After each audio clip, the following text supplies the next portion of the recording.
नमस्कार दोस्तों, बारिश के दिनों में खेतों में खरपतवार उगाती है, लेकिन प्राकृतिक खेती में खरपतवार हानिकारक नहीं होती है।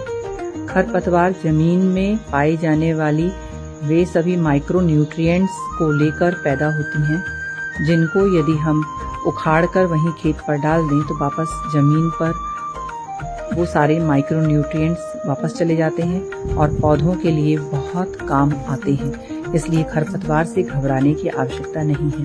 खरपतवार में विभिन्न प्रकार के जिंक, बोरोन, माइक्रो न्यूट्रिएंट्स होते हैं, जिन माइक्रो न्यूट्रिएंट्स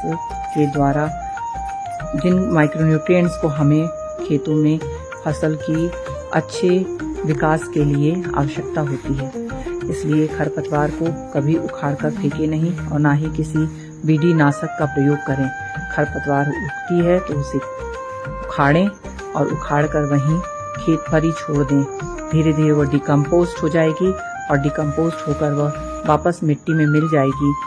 उनमें पाए जाने वाले सभी पोषक तत्व हमारी फसलों को मिल जाएंगे और प्रकृति ये पहचानती है कि किस न्यूट्रिएंट की कमी है। जिस न्यूट्रिएंट की कमी होती है उसी से संबंधित खरपतवार खेतों में पैदा होती है और हम अज्ञानतावश उस खरपतवार को उखाड़ देते हैं, बीडीनाशक का प्रयोग करते हैं और अपने खेतों के प्राकृतिक वातावरण को खराब करते हैं। इसलिए दोस्तों भाइयों, कभी अपने खरपतवार पर बीडीनाशक का प्रयोग नहीं करें।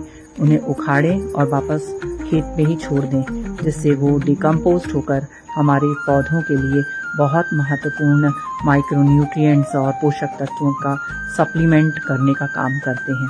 हम लोगों ने भी अपने खेत में खरपतवार को उखाड़कर क्यारियों में और पौधों के आसपास ही छोड़ दिया है।